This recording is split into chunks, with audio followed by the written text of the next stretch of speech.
It started with silence. Not the kind of silence that comforts, but the kind that suffocates. The apartment stood still, frozen in time, as if it had been waiting for someone to uncover its secrets. Can Yaman's home, an address millions of fans imagined filled with luxury, laughter, and the scent of fresh coffee, was instead a place heavy with shadows. Curtains half drawn, dust dancing in the dim light, and a drawer left carelessly ajar, as though daring someone to look closer. And that was where it began. In that forgotten drawer, beneath ordinary papers, receipts, and meaningless clutter, something extraordinary appeared, a black leather notebook. Its edges were worn, its cover scarred by time, yet it seemed to pulse with an energy, as if the secrets it held were desperate to be told. Whoever touched it for the first time could feel it. This was no ordinary notebook. This was a confession, a mirror into a soul that had been silent for too long. When the first page was turned, the ink appeared shaky, uneven, as if written in a moment of weakness. Just 4 words, but words that struck like lightning. I miss her voice. The letters were smudged, the pressure of the pen heavy, as though every letter cost him a piece of himself. Who was her? For some, it could have been anyone, a random longing. But for those who knew his story, who followed his every step, the answer was immediate. Demet. The mere possibility electrified the air. This wasn't just a note, it was a confession of absence, of longing, of a love that hadn't faded with time. And it wasn't written in an interview, a script, or a movie role. It was personal. Private. Hidden. As the reader's eyes moved further, fragments appeared. Unfinished thoughts, abrupt sentences, words scratched out. That night changed everything. I should have answered that call. If I could turn back time. Each line was like a door opening to a room of regret. The glamorous image of Can Yaman, the confident star, adored by millions, collapsed in an instant. Behind the fame, here was a man haunted by a single story. And yet, there was something more chilling than what was said, what was left unsaid. Half a page filled with words, then suddenly stopping. Demet, if you ever read this, and then nothing. Just an empty line. The ink ended abruptly, as though the pen had been ripped from his hand. Was it fear? Pain? Or perhaps the realization that even on paper, some truths were too dangerous to complete? The air in the apartment seemed heavier with every page. Each word pulled the reader deeper into a world of secrets and silences. This was not the Can Yaman of magazine covers. This was the man who, alone in his apartment, poured his soul into a notebook he thought no one would ever find. But fate had other plans.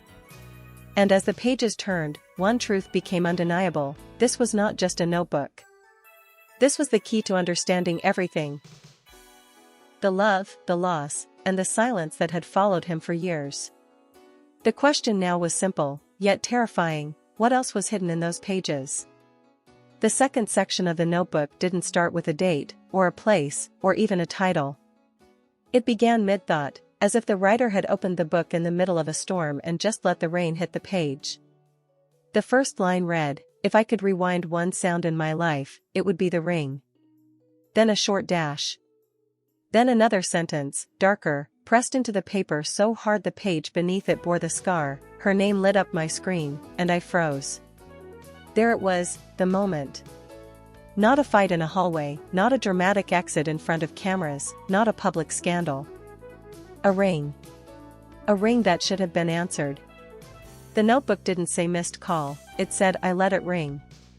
The choice is what killed him, and you could feel that choice bleeding through the ink. He described the room. The couch he didn't sit on, the window he didn't approach, the phone he didn't pick up. I stared at the name as if looking longer would change the past. And then, for words that felt like a verdict, I did nothing. Again. The reader doesn't need to be told whose name it was. The book never screams Demet, but it never has to. The weight of her remains in the white spaces, in the pauses between sentences, in the trembling edges of every line that shouldn't have needed courage to be written. She gave me one more chance to be brave, he wrote, and I was a coward with a full battery. The detail is brutal. A full battery. No excuses. No, my phone was off. No, I was driving. Just silence, chosen. The next paragraph is a confession without a courtroom. I heard it stop. I waited for it to ring again. It didn't. On the margin, a faint, almost embarrassed notation, of course it didn't. He knew. In love, seconds are decisions, and decisions are destinies. He let the seconds pass. Destiny did the rest. Halfway down the page, he tries to explain what can't be explained. Fear. Pride. Timing. The illusion that the right words arrive more perfectly if you wait. I wanted to call back when I was stronger, he wrote. But every minute that passed made me weaker. You can see the loop, the longer he hides, the smaller he feels, the smaller he feels, the longer he hides. By the time courage arrives, the door is locked from the inside. Then, a set of cryptic fragments, stacked like stairs leading nowhere. Same moon, different windows. Her laughter lives in my walls. If she forgave the silence once, why would she forgive the echo? The voiceover here almost writes itself, the image of two people staring at the same night sky from separate rooms, a home that remembers a laughter the owner no longer hears, an echo of silence louder than a scream. He wasn't trying to be poetic, he was trying to survive the memory. He admits to rehearsing apologies to no one.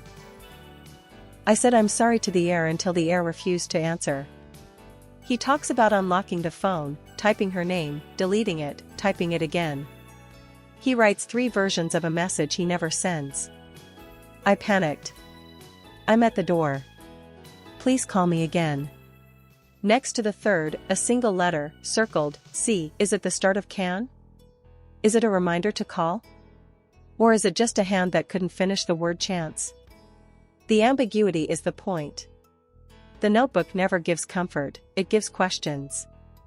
He returns to the ring. He writes the rhythm of it, long, longer, longest, then silence. He says he kept the phone face up on the table for an hour after, hoping the universe would rewind the noise. Then the knife, I put the phone on airplane mode to pretend I was unreachable to everyone, not just to her. That line hurts because it's honest. Sometimes we don't want to be unreachable, we want to pretend the world can't reach us, so we don't have to face the one person we failed.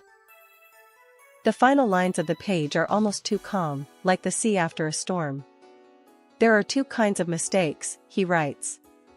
The ones you can fix, and the ones you can only name. He doesn't write which kind this was. He doesn't have to. He closes the thought with a sentence that lands like the closing of a door. I didn't lose her that night, I lost the version of myself she still believed in. And then, space.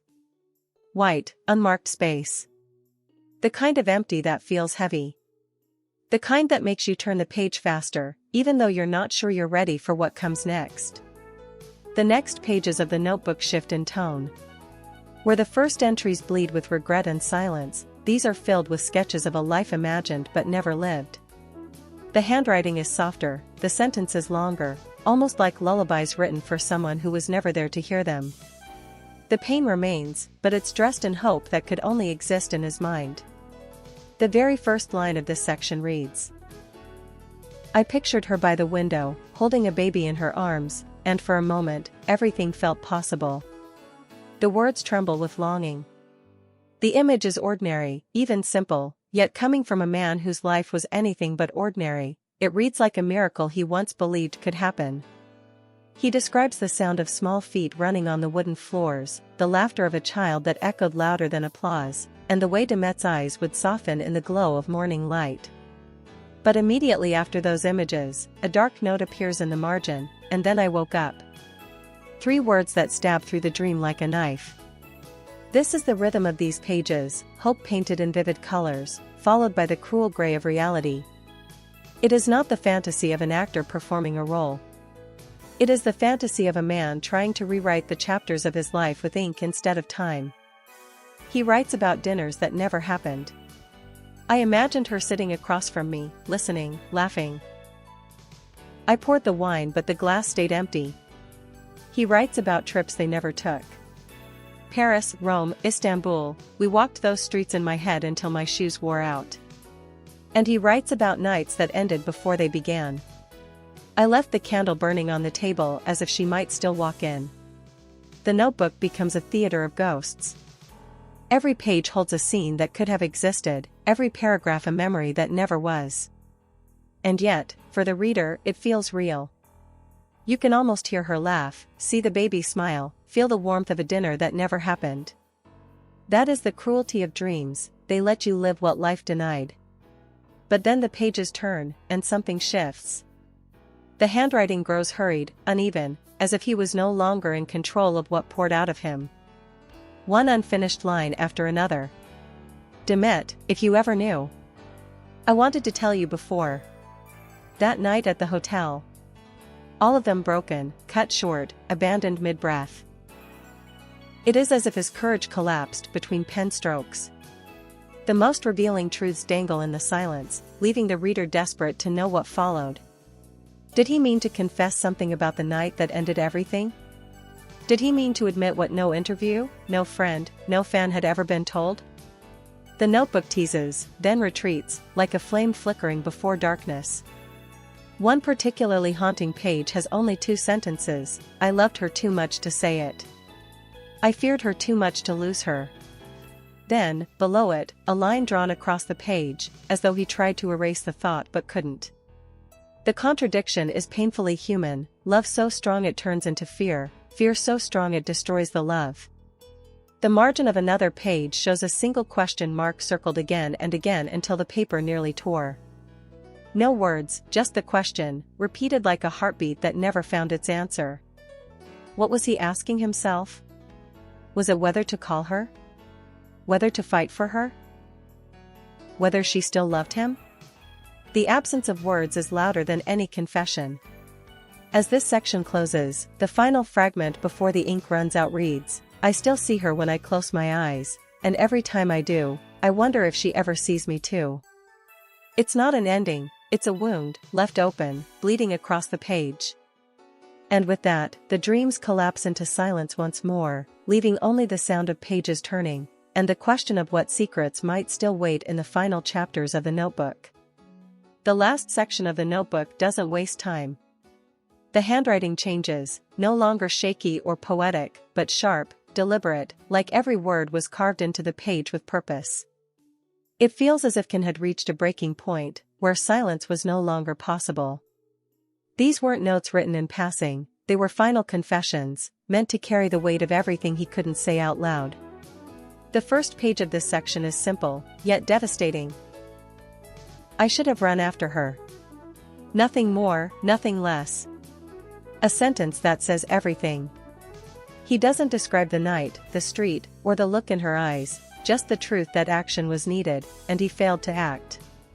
It's the kind of line that pierces not because of what it says, but because of what it doesn't. The details live in the silence. Then comes the longest entry in the notebook. Entire paragraphs written without pause, she waited for me to be brave. She waited longer than anyone should. And every time she gave me a chance, I chose pride instead of love. I thought strength was silence, but silence was the weakest thing I could give her. If I had said one word, just one, everything would have been different. These words are not for fans. They are not for the press. They are for one person only. Every line drips with Demet's presence, even if her name is never written. The notebook screams her name between the spaces, and there is no escaping it. He writes about the places he avoids, streets in Istanbul, a certain hotel lobby, even the sound of a ringtone he can't bear to hear. Every time the phone rings, I hear the one I didn't answer. Every time someone laughs, I hear the echo of hers fading away. My apartment is a museum of mistakes, and every room has her shadow. Then, something darker, a confession of fear. I never let her read this because if she knew the truth, she would know I loved her too much to let her go, and too little to make her stay. It's a paradox, the kind of contradiction only real heartbreak can produce. Too much love to release her. Too little courage to fight for her. That in-between space, where love and fear collide, is where the notebook lives. And then the final page. Unlike the others, there are no fragments, no unfinished lines. Just one sentence, written slowly, every letter bold, as if he knew this was the only way to close the story. We could have been everything. No explanations. No apologies. No excuses. Just a truth too heavy to carry any longer. Beneath it, the page is blank. The ink stops. The story ends. But does it? Because a notebook doesn't stop breathing when the ink runs dry. It breathes in the questions it leaves behind. Did Demet ever know? Did she ever hear about these pages? Did Can ever mean for them to be found? Or was this his way of talking to her in a language no one else could understand? The silence after the last line is louder than anything written before. And maybe that was his intention all along, to let the world wonder, to let Demet wonder, to let silence finally speak for him. The notebook ends with "We could have been everything." And as the video fades, one question remains: was that everything about Demet, or was it everything about Can? And so the discovery of a simple, black notebook in Can Yaman's apartment has given us not answers, but questions. Not closure, but openings. Not an ending, but a mirror of a love that once was, and perhaps, in some hidden place, still is. Because in the silence of those pages, in the unfinished sentences and final confessions, one truth refuses to fade: sometimes the greatest stories are the ones we never got to live.